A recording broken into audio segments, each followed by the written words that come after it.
Tinulungan kong asikasuhin ang palaisdaan ng alimango ng pinsan ko. Kumita ito ng 3 milyon. Pero pagdating ng anihan noong taglagas, 50,000 lang ang binigay niya sa akin. Sabi niya, sa kanya raw ang palaisdaan. Siya rin daw ang naglabas ng puhunan. At ako naman, simpleng tagahagis lang daw ng lambat. Tinitingnan ko lang ang bank transfer sa screen. Tahimik ko na lang na tinanggap ang pera. Agad-agad, nirentahan ko ang pinakamabaho at abandonadong palaisdaan sa buong baryo. Hanggang sa sumapit ang kasagsagan ng tag-init sa sumunod na taon. Nagkalat na ang mga patay na alimango sa palaisdaan niya, lahat lumulutang. Habang ang mga alimango ko naman, lahat ay maliliksi at buhay na buhay.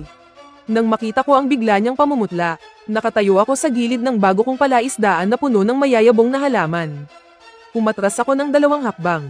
Huwag mong dalhin yung lason mo sa palaisdaan ko. Narinig ko na lang na noong gabing yun. Magdamag daw lumuhad sa putikan ang pinsan ko at humagulgol. Hindi niya talaga maintindihan kung bakit ganoon na lang kalusog ng mga alimango ko. Kanina lang, habang nasa gilid ako ng palaisdaan, habang isinusulat ang pH level at ammonia nitrogen data para sa araw na to, biglang may humantong bagong-bagong Mercedes G-Wagon sa tabi ng palaisdaan. Bumaba mula sa kotse ang pinsan kong si Zhang Fu. Tinakpan niya ang kanyang ilong na halatang nandidiri. Sinipa-sipa niya ng dulo ng sapatos ang putik sa lupa. Qiangzi, nakwenta ko na ang kita para sa taong to. Napadala ko na sa'yo yung parte mo. Tiningnan ko lang ang 50,000 piso sa screen at hindi ako nagsalita. Pero sa isip ko, may listahang tumatakbo. 3 taon, mahigit 1,000 araw at gabi. Sa kubo na ako kumakain at natutulog. Alam kong napakasagana ng ani ng primera klaseng alimango ngayong taon. Pagkatapos ibawas ang upas sa palaisdaan at gastos sa patoka, ang netong kita ay aabot sa halos 3 milyon. Pero ang binigay lang niya sa akin ay 50,000. Qiangzi, maganda ang naging kita ngayong taon. Kumita tayo ng halos 3 milyon. Kunin mo tong 50,000, bumili ka ng sasakyan para may magamit ka sa bayan. Sa totoo lang, ang pagpapakain lang ng alimango dito sa palaisdaan ko. Kahit aso kayang gawin yan. Bata ka pa. Dapat dalhin mo yang 50,000 at makipagsapalaran ka sa syudad. Pero habang nakikinig ako, wala man lang akong naramdaman. 3 taon na ang nakalipas nang kunin niya ang palaisdaang ito. Dahil wala siyang alam sa kalidad ng tubig. Muntik na siyang malugi ng husto. Ako ang nagdala ng formula na ako mismo ang nagdevelop. At tinulungan siyang ayusin ang kalidad ng tubig. Sabi ko, ako ang bahala sa teknik. 70-30 ang hati natin sa kita. Sabi niya, magkapamilya naman daw kami. Hindi raw niya ako pababayaan. Sa sandaling iyon, hindi ako nagalit. Tahimik kong isinuksok ang notebook sa damit ko. Sige, kinuha ko na ang pera. Malamang hindi inasahan ni Zhang Fu na ganun lang ako kadaling kausap. Natigilan siya. Dalhin mo na itong pera at umuwi ka muna para magpahinga. Tumango ako. Binuhat ko ang nasa sulok na puno ng mga sirang damit sa lumang sako. Kailangan ng palitan ng filter ng water pump sa palaisdaan. Ikaw na ang baalang maghanap ng aayos niyan. Hindi ko na siya nilinggan pa. Tumalikod ako at naglakad sa gitna ng malamig na hangin. Dahil alam na alam ko, na kung wala ang eksakto at maingat kong pagtimpla, itong palaisdaan na mukhang sagana, ay magiging isang mabahong kanal sa wala pang 6 na buwan. Hindi ako umuwi sa bahay namin sa bayan. Dahil takot akong makasalubong ng mga kakilala at tanungin ako, kung magkano ang kinita ko sa pagbenta ng alimango ngayong taon. At kung kumusta ang trato sa kin ng pinsan ko. Nagpatuloy lang ako sa paglakad sa maalikabok na daan ng baryo. Iyon ang bunga ng 3 taon kong paghihirap. Biglang tumunog ang cellphone ko. Si Zhang Fu, namimigay ng pera sa group chat. Todo bigay siya sa pagyayabang sa family group chat tungkol sa naging ani ngayong taon. At dahil doon, nagunahan ng mga kamag-anak sa pagpuri sa kanya. Pinatay ko na lang ang screen ng cellphone ko. Naglakad ako papunta sa dulo ng baryo. Mayroong isang lugar doon na palaging tadtad ng lumot. Isang pinabayaan at mabahong lawa-lawaan na kulay itim ang tubig. Dahil mababa ang lupa, palaging naiipon doon ang tubig na hindi dumadaloy. Kahit ang mga ligaw na aso sa baryo ay ayaw lumapit. Nakatayo ako sa pampang na puro matataas na damo. Habang tinititigan ang madilim na berdeng tubig na hindi umaagos. Ito ang tambakan ng basura sa paningin ng lahat. Pero yumuko ako. Kumuha ng kaunting putik mula sa ilalim ng lawa. At inilapit ito sa ilong ko para amuyin. Isang ideya ang biglang sumibol sa isip ko, na parang bagong usbong na halaman. Na hindi ko na mapigilan. Diba sabi niya, kung pagpapakain lang naman daw. Kahit italing aso kayang gawin yon. Kung ganun, ipapakita ko sa kanya. kung ano ang tunay na galing. Agad akong tumalikod at dumiretso sa opisina ng komite ng baryo. Secretary Wang. Oh, Xiao Qiang, ikaw pala. Di ba't abala ka sa palaisdaan ng alimango ni Zhang Fu? Anong sadya mo rito? Gusto ko sanang itanong, yung maitim na lawa sa ibaba, pinaparentahan ba ngayon? Natigilan si Secretary Lee at ang komite ng baryo. Tiningnan nila ako na para akong tanga. Imburnal na yun, Mabaho na ang tubig dun. Bakit mo naman rerentahan yun? Kahit bayaran mo pa ang mga tao para kunin yun, walang may gusto. Tek, magkano ang rente sa isang taon? Tek, kung talagang gusto mong rentahan, 1,000 piso na lang sa isang taon para lang may masabing bayad. Pero linawin natin, kapag nalugi ka, walang pananagutan ang baryo. Mabilis kong kinwenta sa isip ko. 50,000 piso, sapat na para merentahan ang loang ito. Makakabili pa ako ng mga panimulang purification equipment at mga materyales. Medyo atet na ako, rerentahan ko ng 5 taon. Pumirma na tayo ng kontrata ngayon din. Siguro ngayon lang nakakita ang secretary ng ganito. Xiao Qiang, huwag kang padalos-dalos. Komite ng baryo ng Linja. Komite ng baryo ng Linja. Kalalaki lang ng kita ni Zhang Fu. Komite ng baryo ng Linja. Sumunod ka na lang sa kanya. Komite ng baryo ng Linja. Komite ng baryo ng Linja. Akin na ang kontrata. Pagkatapos kong pumirma at mag-thumb mark, tuwang-tuwa akong tumakbo papunta sa tabi ng lawa. Napakalaki ng abandonadong lawa na maitim ang tubig. Ang makapal at berdeng lumot ay parang isang patong ng pintura na tumatakip sa ibabaw ng tubig. Naglalabas ng masangsang at nakakasulasok na amoy. Nabalitaan ng mga taga-baryo na kinuha ko ang lupang ito. Kaya lahat sila ay nagsipuntahan para pagtawanan ako. Ano bang nangyari kay Qiangzi? Nasisiraan na ba ng bait? Anong mapapalaki niya sa bulok na lugar na yan? Binigyan siya ni Zhang Fu ng 50,000 pisong bonus. Hindi pa niya inipon para makapag-asawa. Itinapon niya lahat sa mabahong lubak na to. Isa talaga siyang bulagsak. Maging si Zhang Fu ay dumaan sakay ng kanyang malaking G-Wagon. Ibinaba niya ang bintana ng sasakyan. Tawa ng tawa na halos mamilipit. Qiangzi, kung naiinitan ka na dyan sa 50,000, isama ka ni kuya sa syudad, magpamasahe tayo.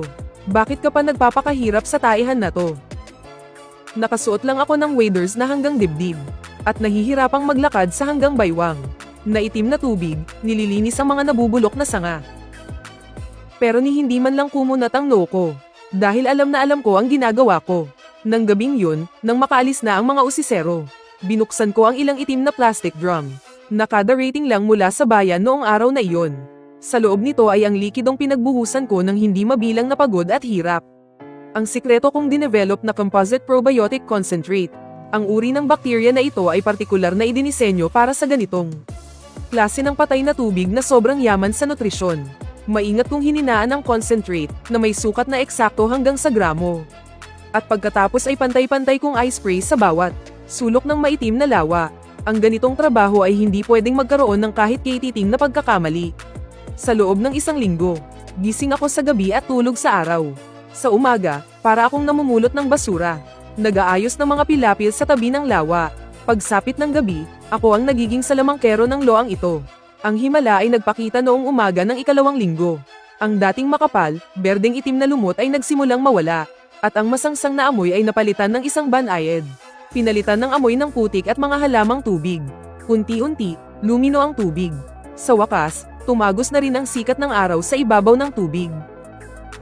Kaya sinamantala ko na agad ang pagkakataon. Nagtanim ako ng mga pinili kong elodia. Wala pang kalahating buwan. Nagmukhang bago ang buong maduming lawa.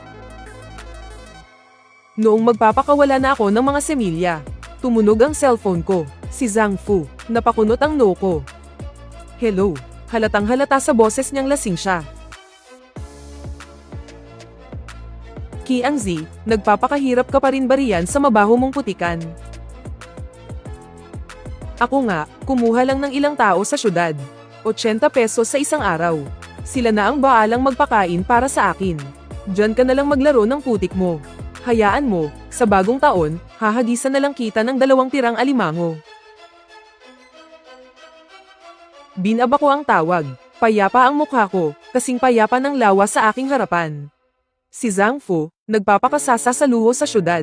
Pero hindi niya alam kung gaano kalupit ang ganti ng kalikasan. Naglakad ako papunta sa tabi ng lawa.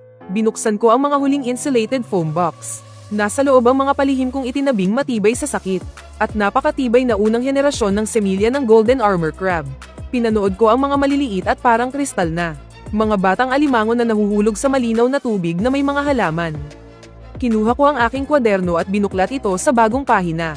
Isinulat ko ang temperatura ng tubig ngayon at kung gaano karami ang inilagay ko. Matapos kong isaboy ang huling dakot ng semilya ng alimango, papaliwanag na ang langit. Naglakad ako pauwi, habang sinasalubong ang hamog ng umaga. Noong una kong kunin itong abandonadong lawa, padalos-dalos ang naging desisyon ko. Pero ngayon nakalmado na ako. Ramdam na ramdam ko ang bigat ng responsibilidad. Lahat ng ipon ko, ibinuhos ko rito. Gabi-gabi, sa pag-aayos ng ecosystem, para akong naglalakad sa manipis na yelo. Ang loang ito, para itong isang balon na walang ilalim. Nilalamon nito ang lahat ng dugot pawis ko. Alam kong hindi ako pwedeng mabaygo. Kailangan kong magtagumpay. Hindi lang para mabawi ang puhunan, kundi para patunayan din ang sarili ko. Pag-uwi ko ng bahay, itinulak kong bumukas ang pinto. Sumalubong sa akin ang bango ng pagkain. Nakaupo sa hapagkainan ang mga magulang ko at ang fiancé kong si Xiaoya. Halatang kanina pa nila ako hinihintay. Reklamo ni Mama, bakit magdamag kang wala? 2 beses na naming inin itong pagkain.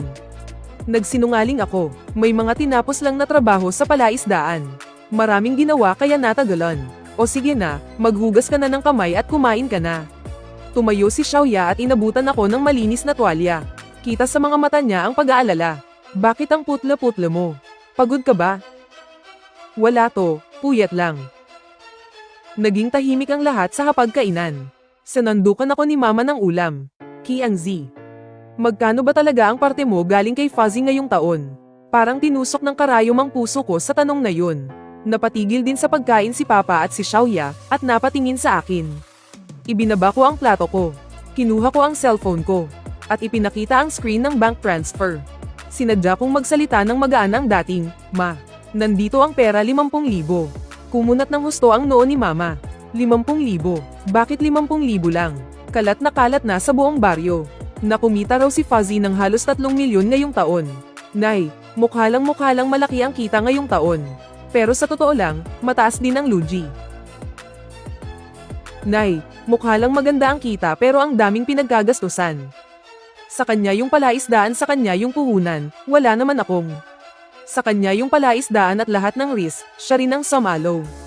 Sa kanya yun lahat kaya wala talagang natira. Tagatapon lang naman ako ng patuka. Malaking bagay na nga na nakakuha ko ng 50,000. Humihit-hit lang ng kwako si Papa, hindi umiimik. Tinitingnan ako ni Xiaoya, parang may gustong sabihin pero nag-aalangan. Tanging si Mama lang ang may itsura ng pagkadismaya at hindi makapaniwala. Imposible.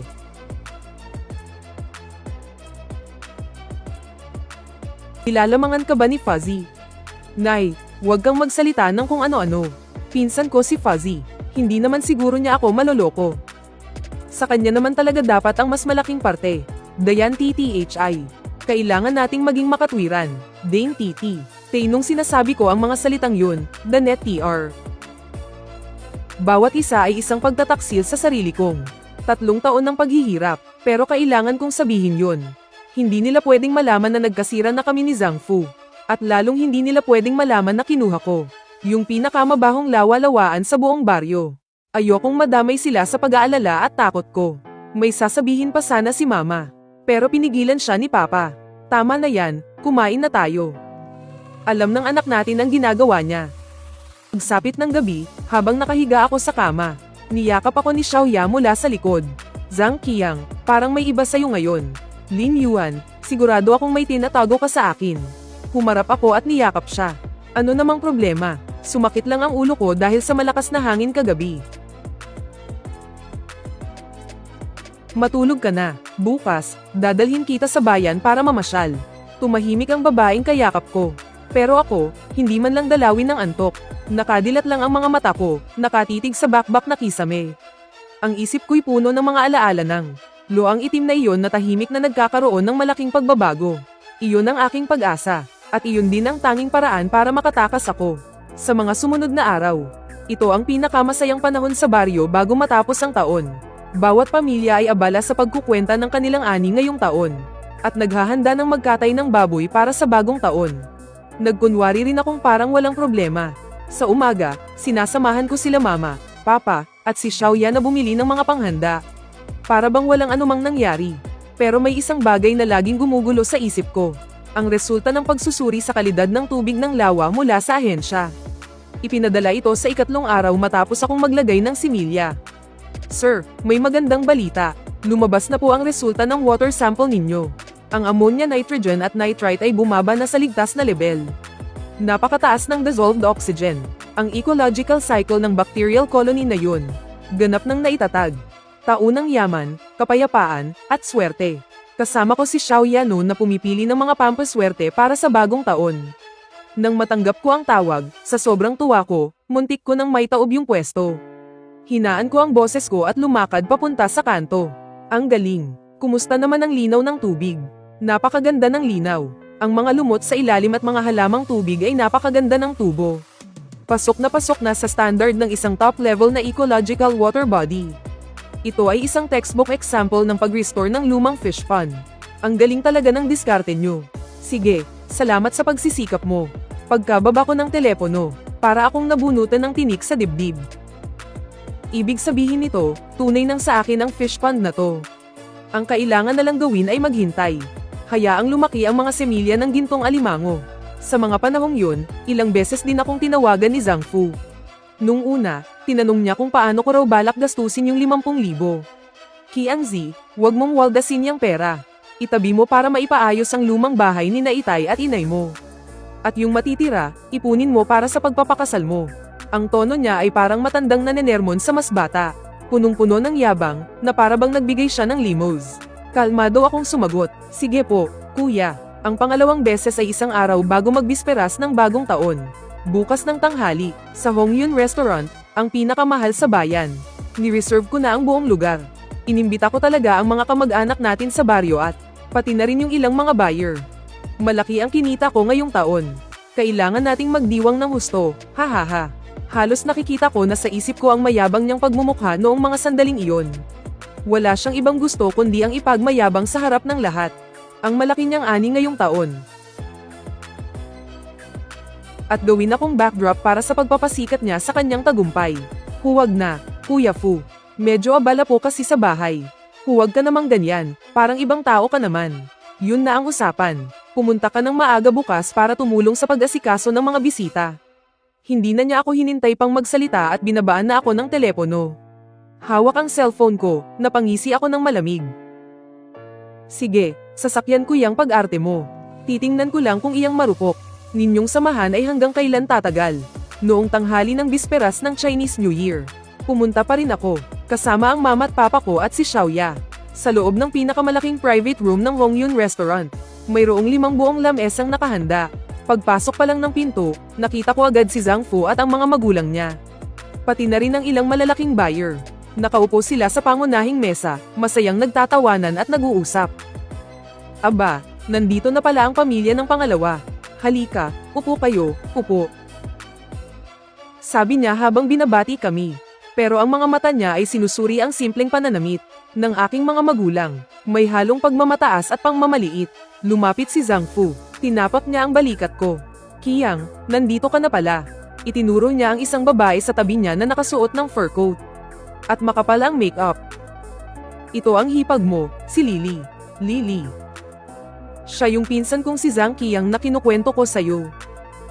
Yung tumutulong sa pag-aasikaso sa farm. Katulong ko sa pagmamanage nito. Ang tingin ng lahat ng tao sa private room ay napako sa akin. Agad na nag-iba ang ekspresyon sa mukha ni na mama at papa. At hinigpitan ni Xiaoya ang pagkakahawak sa braso ko. Ramdam ko ang panginginig niya. Pero ako, napangiti. Tumango ako sa babaeng nagngangalang Lily. Hi, ate. Ako si Zhang Qiang. Mukhang ikinagulat ni Zhang Fu ang pagiging kalmado ko. Ang inaasahan niyang pagkailang at hiya mula sa akin ay hindi nangyari. Ang usapan sa hapagkainan ay naging solo performance ng pinsan ko. Minsan, ikukwento niya kung gaano kaganda ang bentahan ng alimango ngayong taon. Minsan naman, babanggitin niya kung sinong malaking boss ang gustong mag-reserve ng supply niya para sa susunod na taon. Sa huli, ibinaling niya sa akin ang usapan. Itong si Qiang, masyado kasing simple. 3 taon na niya akong tinutulungan sa farm. Kahit umaraw, umulan, nandyan siya.